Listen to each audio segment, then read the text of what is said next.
Thank you for inviting me here today. It's a pleasure to be here.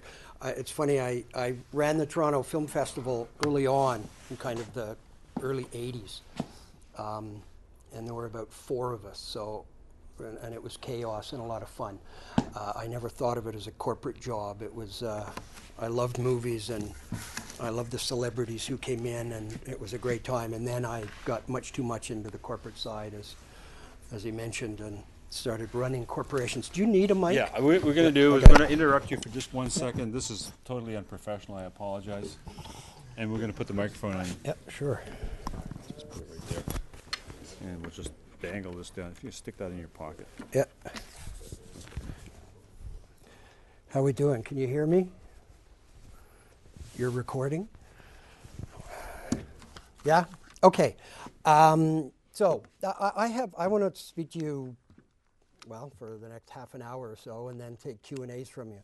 And I have 2 things I want to talk about. Both I think are important, otherwise I wouldn't waste your time. I hope you consider them important as well. One is a somewhat complex issue, but it by and large boils down to Canadian culture, Canadian identity, Canadian content, terms like that, and the institutions and the programs that are so much a part of that very important world, certainly in Canada, as in most countries of the world. Can I ask a question, just a general one? How many of you have seen a Canadian film, I don't know, in the last couple of years, if you don't mind? Good. In the last year? Way to go. Which ones are the more popular ones? Anybody see David Cronenberg's film, Eastern Promises? You know, good film. Did you see History of Violence? Wonderful film. You know that one of them's American and the other one's Canadian? History of Violence is an American film. Interestingly, it's directed by David Cronenberg. It's edited by his editor, who's edited everything he's ever done. It's shot in Ontario, principally with Canadian crews. Not in Indiana, where I think it was shot, you know, north of here. It's an American movie. It's an American movie because it was owned and financed and produced by Americans. So they own the copyright, but everything else was by and large Canadian. It's American film, right? Eastern Promises, if you've seen Eastern Promises, it's directed by David Cronenberg, worked with his editor, but it was all shot in Great Britain. It's set in London, and it's about the Russian mafia. Now there's a Canadian story. It's a Canadian film. So there's this somewhat absurd, and 2 excellent films, same editor, same director, but Eastern Promises was produced with a Canadian company, produced by Robert Lantos, and co-produced with a British partner. Therefore, it's Canadian, and all kinds of benefits flow for being a Canadian project. Few, if any, of those benefits went to American violence. Anyway, that's the history of violence. That's keep that dichotomy and that apparent contradiction in your mind, because I care a lot about these issues of cultural identity and certainly movies, because I've been in movies all my life, but also television and increasingly digital media, and more recently the internet. And these issues of Canadian identity and cultural policy, it may sound remote and something that doesn't actually impact on you. And yet today in the Globe and Mail, there's an article, no room for Canadian content rules online, says Google. Because this debate is going on around the internet. Will it be required that Google has to provide funding for Canadian projects? And are we going to regulate the internet so that Canada and Canadian talent such as yourselves, have a place on the internet?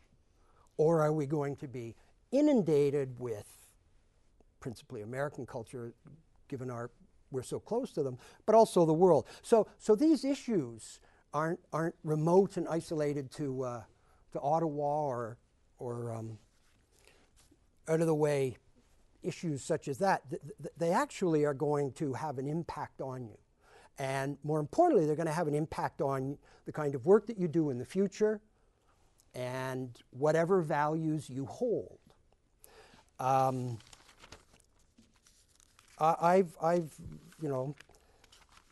think you are in one of the most dramatic times in the history, certainly of as long as I've been around. You are experiencing and surviving, it's amazing, of the most dramatic time I've ever seen. What the internet has done, the changes in the broadcast community, the digital world, the wireless world, digital media in the broadest definition, it's a revolution that's unparalleled. And it's challenging values. What values do you hold? What do you care about in terms of culture? The broadcasting you may, the programs that you may write or produce or direct or edit, film, digital media, television, you name it, it's going to affect those values. Having said that, the opportunities are endless. I mean, I wish if I could start all over again, I would want to start where you are and start over again, because the opportunities that are there, I mean, they have to be taken.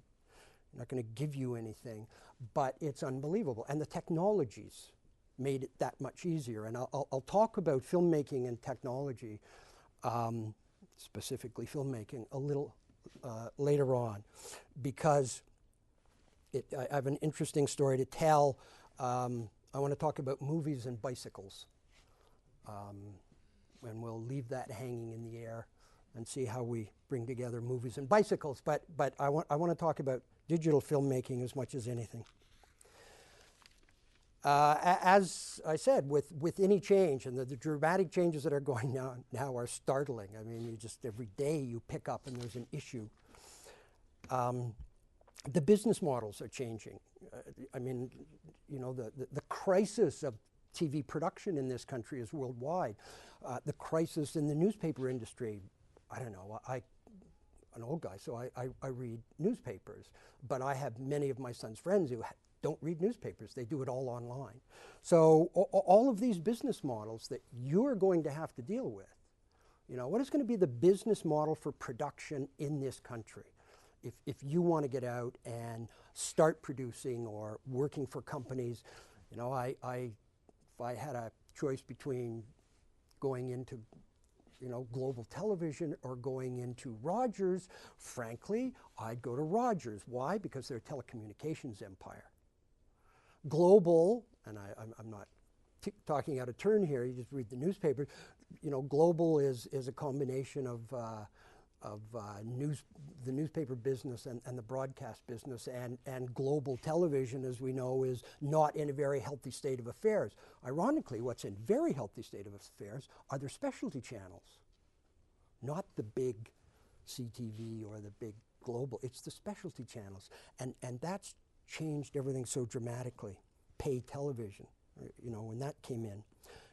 When I was growing up in the West End of Toronto, they actually brought in the first, this is, I don't know, late 60s, early 70s, I guess, test case for, mid-60s for paid television. And just one little neighborhood was the test case. And you actually had a machine on the top of your television, and you put 4 quarters in it, and you could watch any film in downtown Toronto. I happened to watch Psycho. So these things were coming in that much, that very many years ago. Anyway, the changes that are happening in terms of the businesses and the industries that you're interested in are quite something. At the core of them, I believe, and I think it's fair to say, are issues of Canadian identity, Canadian culture, cultural identity. And if you think, what is cultural identity? I'll take you back to the recent Vancouver 2010 Olympics and the final, gold medal game between Canada and the US. And something like 22, 25, somewhere around there, million Canadians watched some or all of that hockey game. That's 2 out of every 3 Canadians. I mean, it's what, 33 Canadians? Unbelievable. That would be like 200 million Americans watching the Super Bowl. They don't even come close to that. Why? Hockey's who we are, right? Not everyone's taste, but boy, when 23, 25 million Canadians watch that game, it's who we are. We take certain qualities and values and character traits. We embrace hockey that way. That matters. CFL. Do you know that more Canadians watch the Grey Cup than watch the Super Bowl? Which I'm pleased to hear, but that too is. So I think culture matters in so many ways. I mentioned history of violence. A friend of mine who now runs the Toronto Film Festival, Piers Handling, he and I have often talked about Canadian movies and is there such a thing as a Canadian film? And what's the difference between a Canadian film and a good British film or a good American film? One of the things we talked about was we developed this thesis called Violence in the Canadian Countryside. And our argument was, I haven't updated it recently, but I think it would still hold true. The thesis, violent in the Canadian countryside, by and large, and this was 10 years ago when we were writing these down, our urban centers are not violent, not like what was New York, less so now, but so much of American culture in terms of the violence in their urban centers, and certainly, taking a Pelham 1, 2, 3, you may have seen. Came out a while ago, remake, it was done much earlier. There's a lot of stories, American films, that take place in subways. Interestingly, I see a lot of Canadian films. I can't think of too many that are set in an urban culture or that use our subway system as a kind of central set for the story. And yet it has every opportunity. I mean, the metaphor is wonderful, and it's rich in film history. Whether it's a character like taking a Pelham 1, 2, 3 in the film, or what it means. But when you watch a series of Canadian films, where the violence happens often is actually in the countryside. And a number of films, it's cottage country, or it's farms on the outskirts of, or the suburban areas further out, because one, I don't think our urban centers have the violence that are common in other quarters in the world. And yet this vast land, it still intimidates us. And the fear is as much out there as it is in here.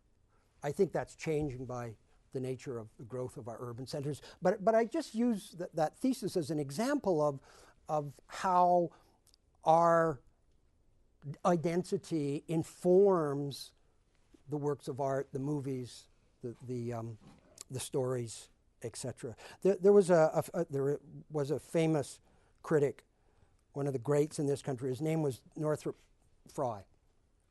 Died some years ago, and he has a quote that I like very much, and he says, all identity is local, and it's regional, and it's rooted in the imagination and works of culture, works of art. It's not some vast out there. It is local, it is regional, and it's rooted in the imagination and works of culture. Our movies, our TV films, our television shows, our books. It's one of those core values.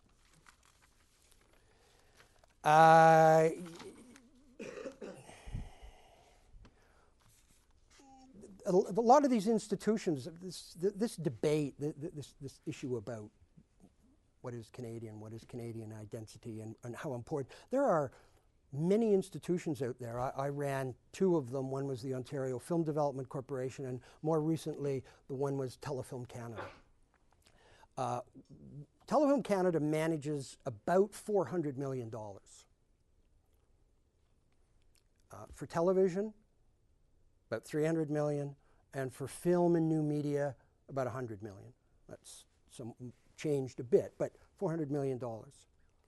Public money to give to you if you have an idea, a project that's Canadian.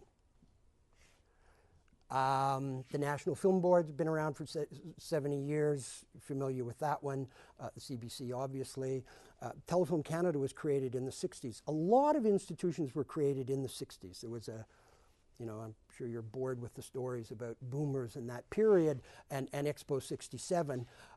It was a very rich time in many, many ways. I think now, is no less dramatic and no less interesting a time to live than what's romanticized about the 60s. They're wonderful times, but I think one of the most interesting things I read about Vancouver 2010 was for a generation, it is a special moment in time and place that may never be repeated again. And as I say, the changes that I talked about in terms of the digital world and the internet, et cetera, it's unparalleled. So what you're dealing with now is absolutely fascinating. The 60s were a bit like that, and out of the 60s came Telefilm Canada. It had a different name then. And it came out with the intent of Canada must have a film industry.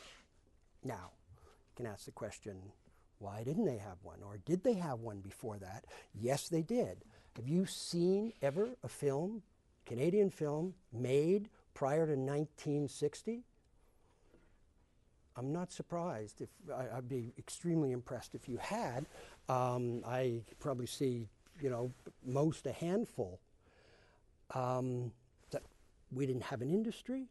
I mean, there's the great German cinema of the 30s and 40s, the great Russian cinema of the 20s, the great French cinema of the 30s, American cinema all the way through 20, 30, 40s, 50. Japanese cinema is exceptional. What happened? Right? I mean, did it exist? Have we been denied it? Telefilm was created in '68, and I would argue that that's when the Canadian film industry, a sustainable industry, grew out of a public decision, a government industry decision. I mean, no disrespect to the pioneers, of which there are many who built this industry over the years. I mean, no disrespect to them, but if you're denied that piece of your history, what's it mean? Why can't we see it? What was it? Why have we not learned about it? So Telefilm is one of these agencies that created. And it started with $10 million. It now has $400 million. $100 million alone for film. Not enough, but that's another story. There's a great story. I think it's a good story. Pierre Burton wrote a book about exactly this subject, and it's called Hollywood's Canada. And as I'm sure you all know, the movie business heyday was really at 2030s, 40s, early 50s. Television came in force, and people stopped going to the movies and they watched television. Whereas, you would get 10, 20 million Americans a week, North Americans, going to the movies. Now it's considerably less than that. So the heyday was that, and was that period. And American films were, and British films, were everywhere, certainly in this country. And so at one point, it was just after the war. And as much for economic reasons, the Canadians, encouraged by some industry and government representatives, decided they were going to put quotas in Canadian cinemas. The cinemas were owned by American multinationals. And so they were going to put quotas in. And by and large, what they're going to say was, you have to run a Canadian film or Canadian films for at least 30% of the year. 52 weeks of the year. At the end of the year, 30% of your programming has to be Canadian movies. That was an idea. This was not unique. The rest of the world had done it. They still have in some quarters. I don't think it would work now for reasons of, you know, multi-platform and the future of film anyway. But at that time, the dominant means of entertainment, bar none, was going to the movies. They often changed 2 and 3, 4 times a week. And so here Canada was going to exert. How are we going to build an industry? I know.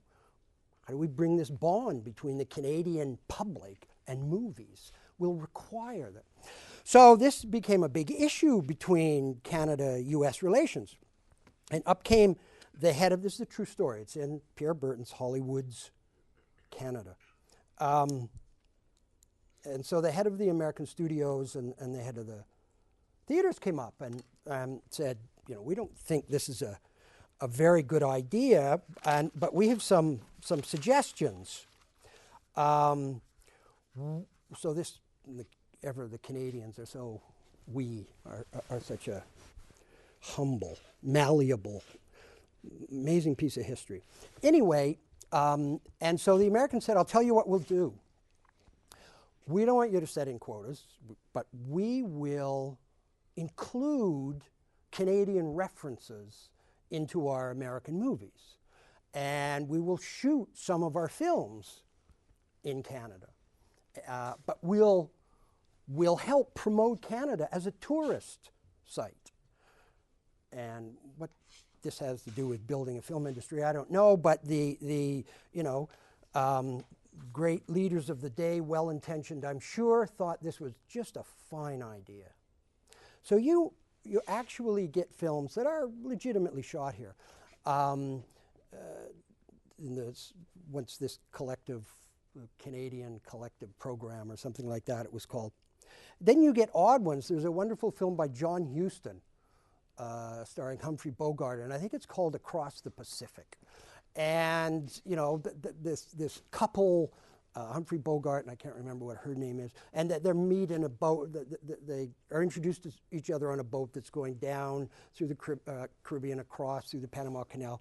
And you know, Humphrey Bogart's chatting her up, and he says, "Hi, what's your name?" She says, "Well, my name's, you know, Betty Smith. Where are you from?" "Well, I'm from Medicine Hat, you know, Alberta." And, "Well, what's it like in Medicine Hat?" Alberta asks, you know, Humphrey Bogart. And they have a little chat. Canadian content. Right? This is what we sold for. And then our renderings of the Canadian West were, of course, stereotypical in the American movies. Their culture is not our culture. It's a wonderful film, you may have seen it, called Missouri Breaks. Jack Nicholson, you know, it's just a great film. Arthur Penn directed. Arthur Penn taught at, he's the one who did Bonnie and Clyde. He taught at Queen's University. He knows Canada well. There's a great scene in Missouri Breaks when the bad guys are going to go in, you know, cross over from northern U.S. into Canada and steal some horses and whatnot. And you know, typical American Western, in they go, guns a-blazing, steal some horses, and back they come. Well, who follows them but the RCMP, then the Northwest Mounted Police, right? Except they had the authority, and the difference between, you know, Billy the Kid culture and the Wild West based on My Darling Clementine and Wyatt Earp and that tradition is not, it's not the individual heroism that opened the Canadian West. It's exactly the opposite. You know, what certainly in the Canadian West, I mean, I'm simplifying, but bear with me, is we first sent out the Northwest Mounted Police to negotiate agreements with the Indians and to bring law and order to the communities. And then the immigrants from, other corners of the world and those who wanted to settle the West came out. So it's a completely different experience. That was not represented in this. I'm belaboring this point only because this is why I say I think these things matter. Music, we've got a thriving Canadian music industry that's successful around the world. That is a product of the Canadian CRTC, the Canadian Radio Television Commission. They regulate television and radio. And they decided that Canadian music needed a platform, needed not the quotas that film didn't get, needed the time on radio to become successful. So they regulated. And they said, if you want to have a radio broadcast in this country, you are required to program not less than 25% Canadian music. Sometime later it went up to 30%, I think it's up to 35% now. Canadian music, and then you get into, well, what's Canadian music? Who wrote it? Who sings it? Who's the backup? What's the music? You get rather complicated issues of the history of violence and Eastern promises, what's Canadian, what's not. But as a result of that, we have, I think, an acclaimed, exceptional, healthy recording industry in this country. It was fought against by when radio stations first had to do this, what they did was said, okay, they programmed it all at 3 o'clock in the morning, right? Between 1 o'clock and 4 o'clock. Literally, they were called beaver hours. So these were that period in the 60s. You're living with it today. It's kind of resulted in some wonderful things. Television has been regulated. And now the issue is going to be, is the internet going to be regulated? And I'm not coming down either way at this point in time, other than to say it's an issue that's going to matter. One, hundreds of millions of dollars will be involved in it. Hundreds of millions. I mean, as I say, we managed $400 million at Telefilm Canada. 300 of it was for television. It finances most, not all, but most of the Canadian television programs in this country, that fund. What's going to be made available on the internet, and how's it going to be paid for? Where are you going to get your job? So it matters. I'll jump into, I'll segue into the movie business as briefly as possible, so we can have time for questions, because there's a story I want to tell you that I think bridges it both. And there's by and large 3 streams of film production in this country. One is what's called service production. U.S. predominantly, about 90%, come and shoot their movies up here. One, we have superb crews. We have great locations. We have very sophisticated, matured infrastructure that's built up over the past 20 or 30 years. When the Canadian dollar was down around 65 cents, boom, if you were short $1 million, crossed the 49th parallel, you just made yourself 40% on the budget. You didn't do anything. The only problem you had was getting everybody up here to shoot. We have tax credits. So if you want to come up, and we instituted these before any other country in the world. We created these tax credits. So not only do you get 40 cents on the dollar, when the dollar was at that, we gave you tax money to finance whatever people, Canadians, you hired to work on it. The variations of common God. So, and service productions now are a multi-billion-dollar business in this country. And it's only happened in the last, I'd say, 20, 25 years. BC and Vancouver is huge. $1 billion. Ontario, I'm sure you know, $1 billion. They got exceptional crews and shooting facilities in, Regina, Saskatchewan. I I mean, they do co-productions there. Every province now does it. Big stream. The other one is co-productions. I mentioned Eastern Promises. We have agreements with about 50 countries. It's a complex system, but we invented this system so that we could work with countries all over the world. Their talent, our talent, right? Tax benefits ensued, and we're very good at it. And then there's what I'd call Canadian production, and by that I mean, you know, written, directed, produced, starring, and not always shot, but often shot here. A Canadian. And I'm sure you're familiar with a lot of those. Passchendaele is one that comes to mind. Blindness was a co-production. Adams Films, other than Chloe, which just came out, Adams Films are Canadian. Those are the three major streams. The one that I had the most involvement with, and what the $100 million was for at Telefilm Canada, and most of the money anyway at the Ontario Film Development Corporation, was for these Canadian productions. Our stories, our talent. In fact, the motto I had at Telefilm Canada was almost like a mantra as far as I was concerned, and it was real simple. It was Canadian talent making Canadian movies that engage Canadian audiences and the world. It's not being provincial.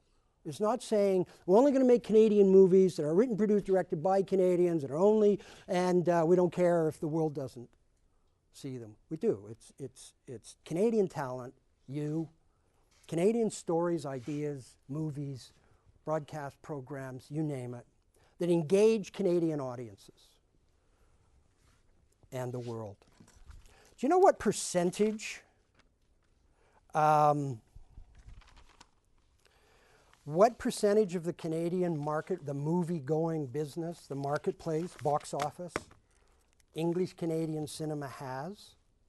What percentage of the Canadian box office, like all the theaters in Canada, how much money of all of that, hundreds of millions of dollars,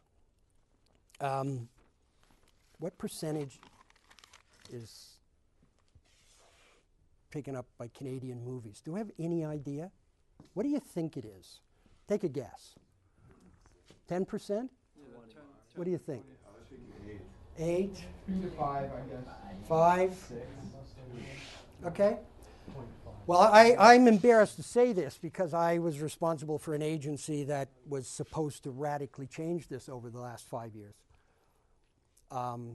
Right now, today, that is to say, the year 2009, English Canadian cinema had approximately 1.7% of the Canadian market. The French, French language production, Quebec, considerably more uniqueness of language, et cetera, right? And so when you combine the two, the one country that we have, but these two unique cultures, you combine the 1 year, first year I was at Telefilm, we hit 5.3%. Never happened in the history of this country. It used to be as low as 0.303%. This is the price you pay. I mean, it's because we don't have talent. It's because we don't have good writers. Nonsense, you know, coming out of community colleges like this, out of film centers and film schools, nonsense. And it's complex solution, but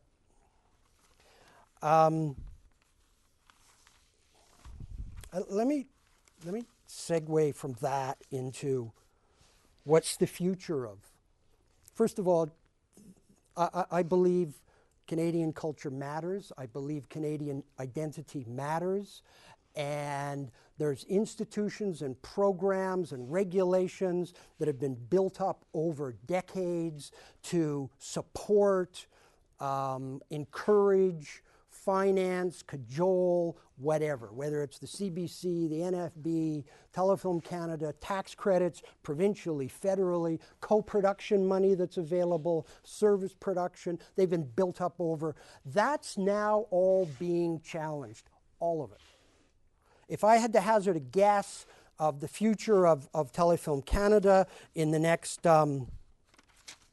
in the next 5 or 10 years, I'd say, not much, because I think, deficits and cuts, and it's going to be institutions like this that may disappear. Maybe that's a good thing. I mean, it's been 40 years of Telefilm Canada. It's been 70 years of the NFB. We ain't fixed it, so maybe we're the problem, we being those agencies. This is the choice you got to make. This is, I think these issues, as I say, matter. I think the challenges facing the film business are immense. But as I said at the top of this, it's the technology and the times they are changing, and it's filled with opportunity. So I'm going to tell you a story about a film that got made that I was an obstacle to, and as was the Canadian Film Centre.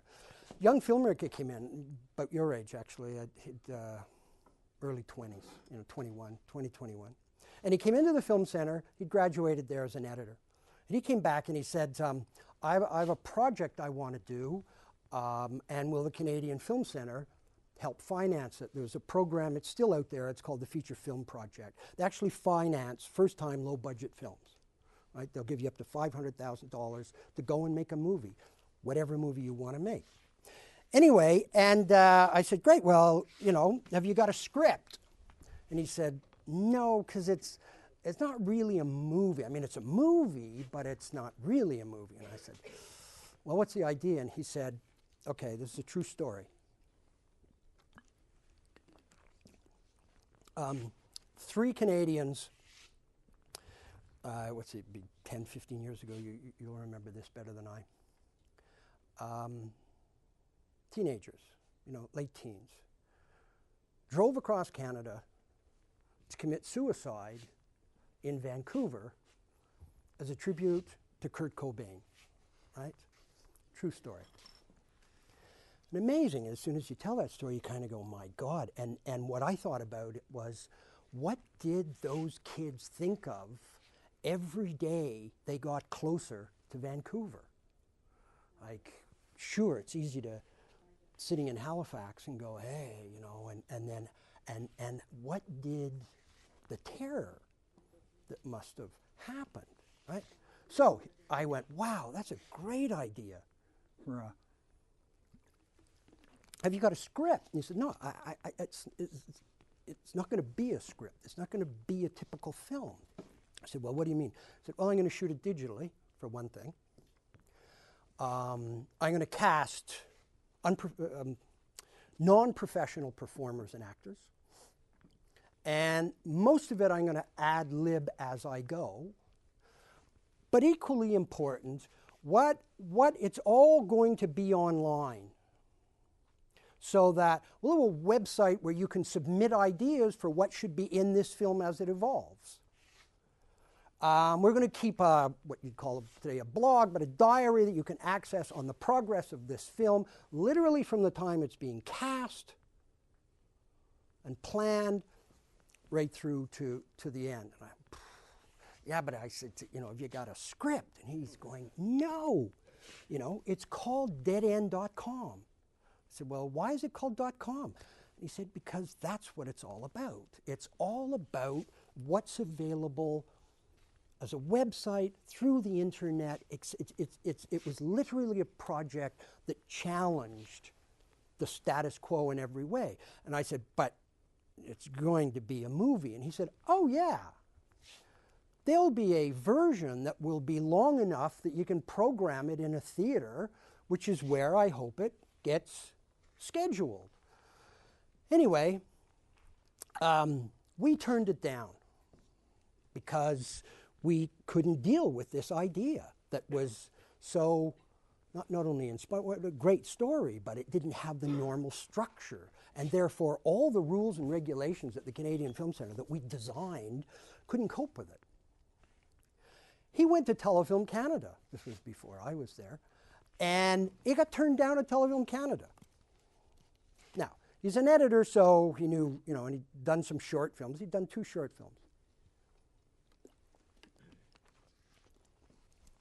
He and his corporate partner started up their own company, and they said, okay, we're going to shoot it anyway.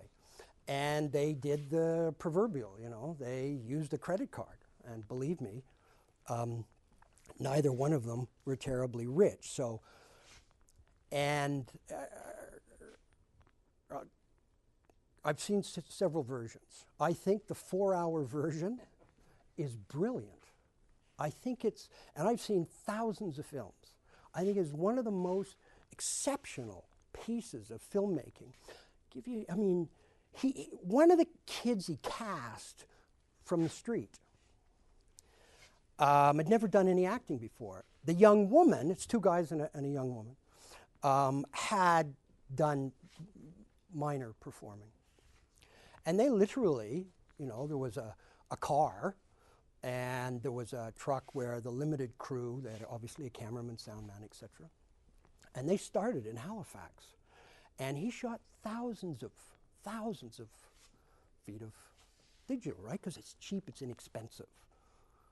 And it has a rawness to us that's amazing. There's 2 scenes I'll mention to you, all inspired, ad-lib.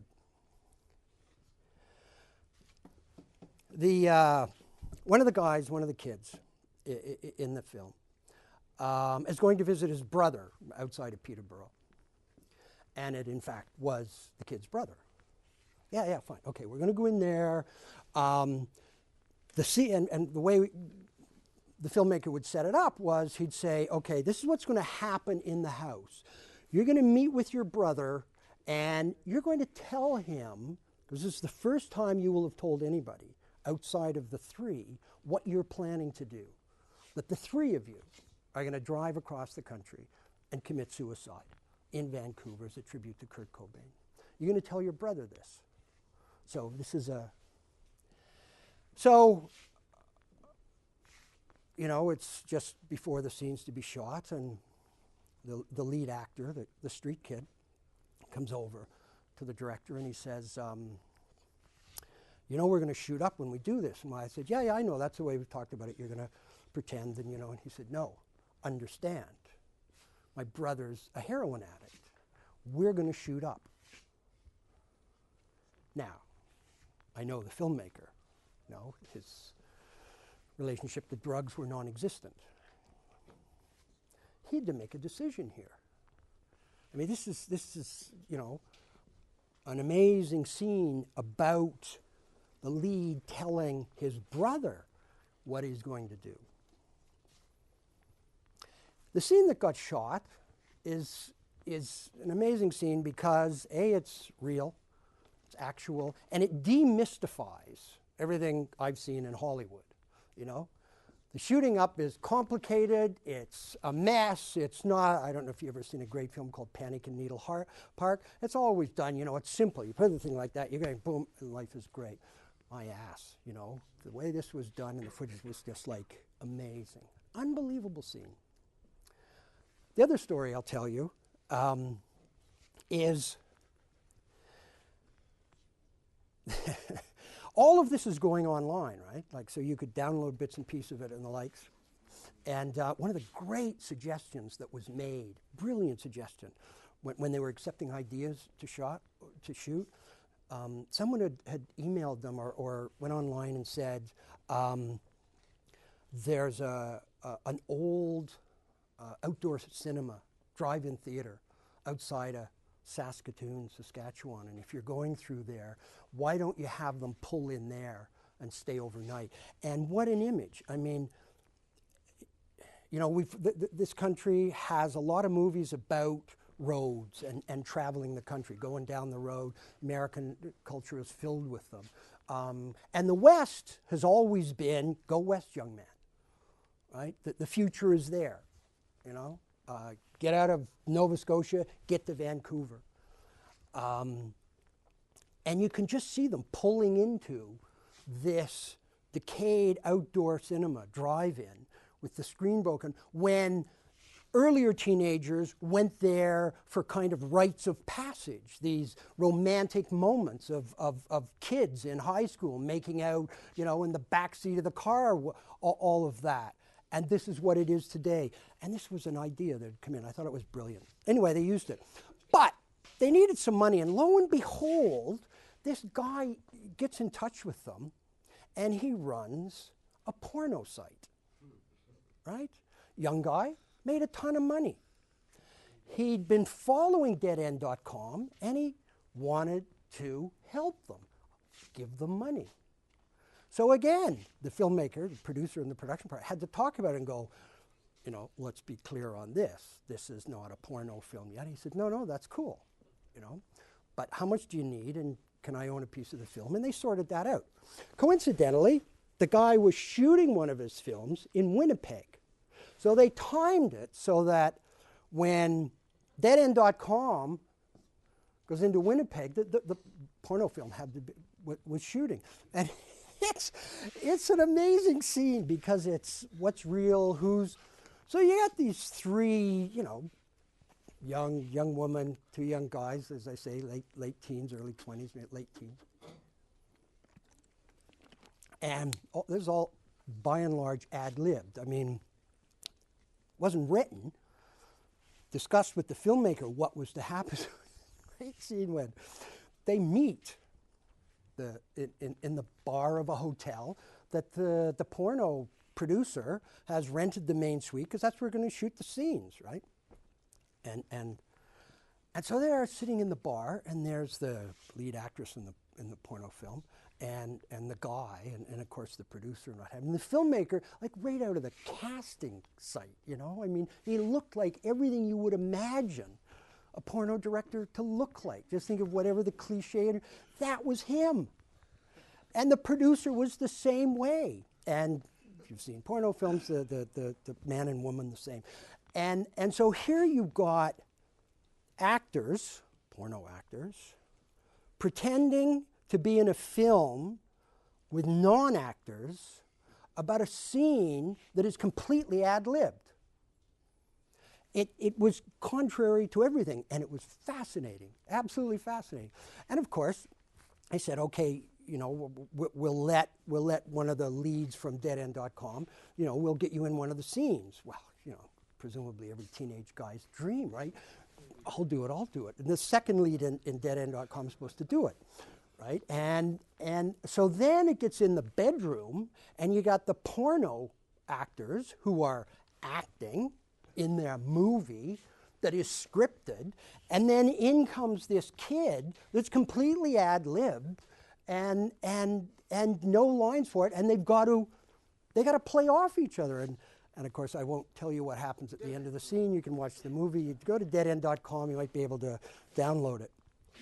And then they shot the rest of the movie. And it did indeed ended in Vancouver. And I'll end on this note, and that is they finished the film. They showed a rough cut to Telefilm Canada, and Telefilm gave them, I think it was $250,000 to do the post-production and finish the film. Right? So the film's done. I saw a 90-minute version. I saw a 4-hour version. Apparently there's a 5-hour version, and you know, any length you want. They've got webisodes. They got TV episodes. They were shooting a scene outside Banff, and this Alsatian, you know, German Shepherd dog runs loose of its owner, and it starts chasing this mountain goat up the side of the hill in Banff, and they start shooting it. You know, it's a bit of a joke. The dog catches up with the mountain goat. The mountain goat turns like this, lowers it, and flings the dog, you know, off the cliff. Much yelping going on. It's not in the film, but you know what they did? They called up American Videos or Believe It or Not Videos. They sold it for $1,000. It's like a, you know, 3-minute scene. Amazing things come out of this thing. Anyway, so he submits it to the Toronto International Film Festival, and it gets selected. This was, I can't remember, 5, 6 years, maybe 6, 7 years ago. And so I said to him, well, what length did you submit? And he said, well, I don't know, I think I sent them a 97-minute version. I never liked the 90. Once you've seen the 4 hours, if you get into it, it's just fascinating.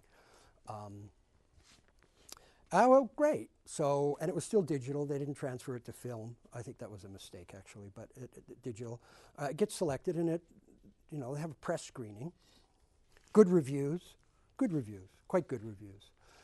And then he has a screening, right? And the review said, this was might have been 110 minutes, under 2 hours, not the 4-hour version. It's a bit long, but some of the scenes are great, and the actors are unbelievable, and the story's memorized, but it's a bit long. So they screen a 110-minute version. And then he calls me up the next day, and he says, I'm going to cut the film, because they have 3 screenings at Toronto. He'd already had one. There'd be 2 others. I said, what do you mean you're going to cut the film? I said, well, I want to try it for a shorter length. I said, you can't do that. Peers and the wisdom of its programmers all chose the 120-minute version, not the 90-minute or the 4-hour. He goes, Wayne, you've never understood this project. It's not about movies and what they are of a certain length. I shot it digitally so I can all the flexibility it affords, and the length is malleable. And I'm going to change it. He was an editor. So he edited overnight. And those who saw the next night saw, 20 minutes missing.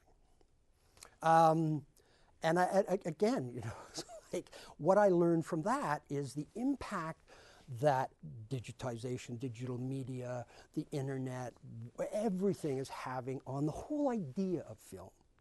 He also got invited to Sundance, and he by and large toured the world and went to festivals, invited everywhere. And he made another one called Skate Life, SK8 Life, and he's finishing a more recently one. And that's movies today, and there's nothing to stop any one of you doing that kind of thing. He did it in Canada with Canadian talent and a Canadian idea, and it traveled the world. It didn't make anybody any money, least of all the production team, but they had a lot of fun on it.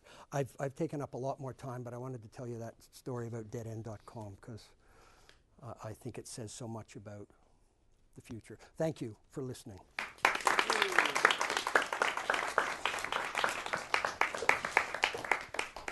sure you guys have lots of questions. So, who has a question? I'm going to try and get your questions on mic so we can hear them.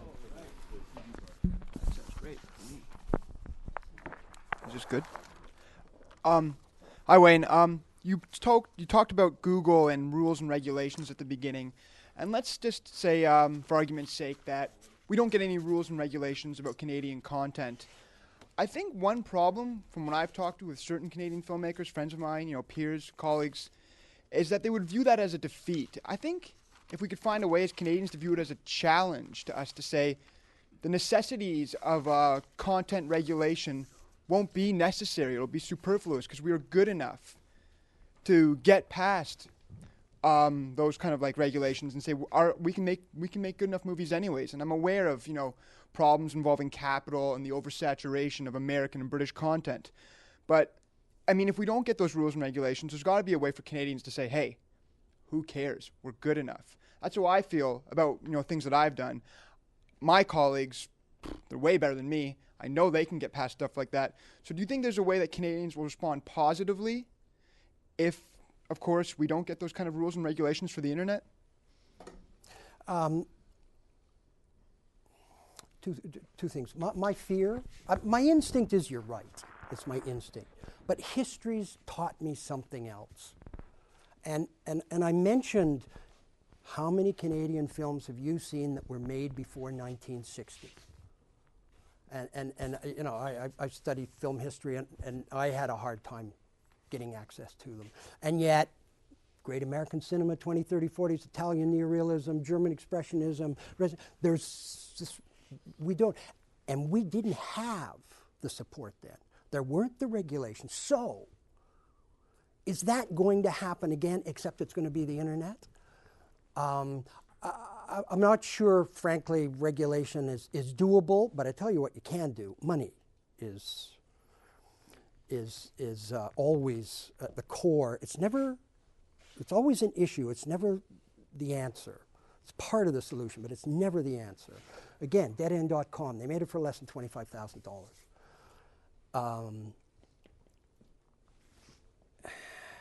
The internet provider, the service provider, charged them a fee.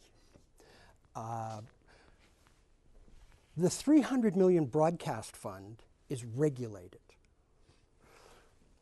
Every satellite service and cable provider contributes money towards the fund to finance Canadian programming.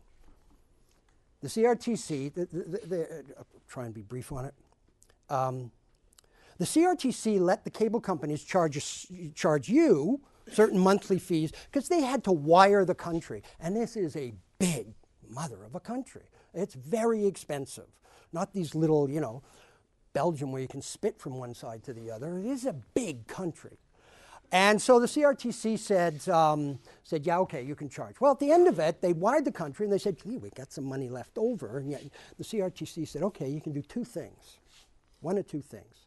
You can give the money back, some of it, to the subscribers by reducing their rate, or you can put the money into a production fund for Canadian productions that your broadcasters are going to show on through your cable lines. Right? And they said, okay, we're going to do that. So you guys have been financing this, and it's worked. So if you do that with a service provider, right, like Google and I guess, I don't know, what are the others, Microsoft and the like, and you charge a tax on, and you put it in a fund. And it funds any digital media project that's Canadian. And you got, it won't be $100 million. I'll bet it's, $500 million. And you have to make Canadian. So it's not regulated the content so much, but it's put the money in. I'll tell you another little story. Famous players got taken over by an American company. Paramount owned them, and they got taken over by another American company. I can't remember which one it was, Paul. I can't remember. Anyway, it'll come to me. A big production company and two American companies, right? But the law in this country is if an industry that has cultural value, importance in this country gets taken over, the government reviews it.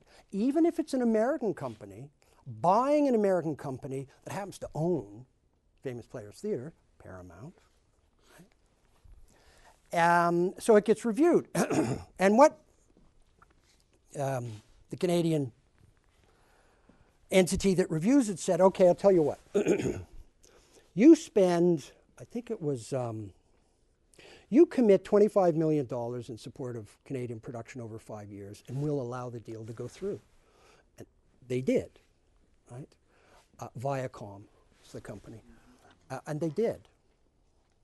They supported, because they were required to do so, because this government said, movies matter, you're taking over an important part of our cultural industry, we're not going to regulate you, but you're going to put money in. And they said, right on, we're there. 5 years. Guess what happened at midnight at the end of the 5th year? Closed it all down. They didn't have to anymore. They didn't have to pay. They wouldn't have done it with otherwise. There is a change. I mean, a lot of these service productions, movies of the week, and they're actually hiring increasingly Canadian talent because they are good. They are good. I mean, Stephen Williams, graduate of the Film Center, he's one of the key executive producers on Lost. A number of the graduates of the Film Center, many of them are working on American productions. So that wouldn't have happened 10 years ago. It's like, whoa, good talent at the right price. So I'm with you, but just think about whatever way it goes, because if it goes that way, you got to live with it. We have time for maybe we one try and more insist question. upon ourselves a little too much with showing that we are Canadian in our productions. I mean, I don't think we have to exaggerate the fact that we are Canadian when we're putting together a piece that is Canadian. Like, I'll use an example from my own makings. I've got this pilot television show that my friends and I made 4 years ago, and I'm bringing that up intentionally. But there's no heavy points on the or heavy Canadian aspects about it in particular, like especially when you think about things that are quintessentially Canadiana. I think the crux of the characters are relatively Canadian because it's based on their humbleness, their lack of arrogance.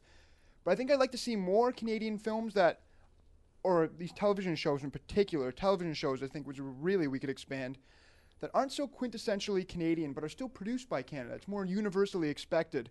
One example I've looked at is a show called Flight of the Conchords, came out of New Zealand. Yep. And it's become a massive hit worldwide. Yep. But it doesn't insist upon the New Zealand culture. I mean, there's aspects of the New Zealand culture that creep in. But it's more about pure... Can you understand what they're saying? Half the time I go, I think I can do a pretty What good accent, language actually, of them. But I'm moving on. It's just universally funny. And I think we need to focus more on things that are universally enjoyed while injecting the kind of Canadian maybe subtext rather than the focal text of the point being so Canadian. I mean, I just think it's something I see too much, and particularly with the television shows that come out of it's a fair here. question. I mean, as I say, if it gets too small p provincial, nobody wants... I mean, Adams films that have always been shot here, and if you see Chloe, it's a homage to Toronto. It really is. I mean, we all know what New York looks like, whether we've been there or not, because we've seen so many films and TV shows. So even if you haven't gone there, you got some idea of it, because you've seen it all the time. Toronto's becoming increasingly that way because of the production. Do you mind? I want to end on two things that I didn't mention, and one I promised to talk about bicycles, and the other I want to leave you with an idea, and then I'll shut up unless you have other questions. The New York Times, not that long ago, wrote an article about film, broadcast, integrated media. And the article said, the thesis was that digital media, new media, film, broadcast is the new MBA. It's harder to get into those courses at NYU or RSC or the USC and UCLA than it is to get into law at Harvard or law at Yale. It's harder to get into. And they say that's because, is it because everybody wants to be a director? Possibly. But it's also about power.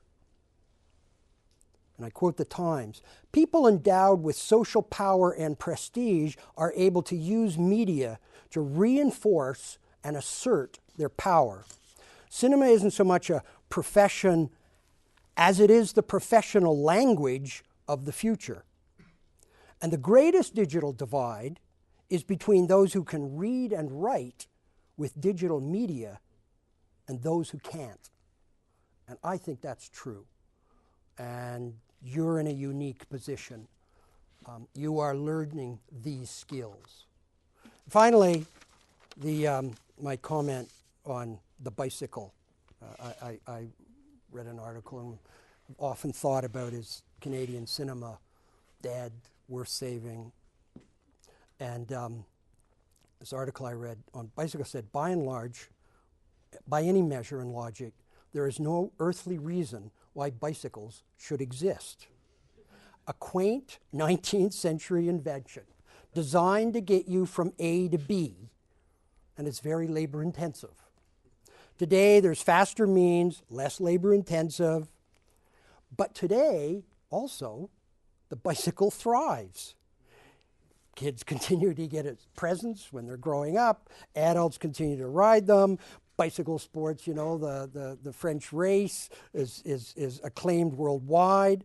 The industry's had its, share of disruptions and challenges, but unlike the buggy whip, when the car came in, the buggy whip and horses and buggies went, bicycles have survived That may not happen with newspapers.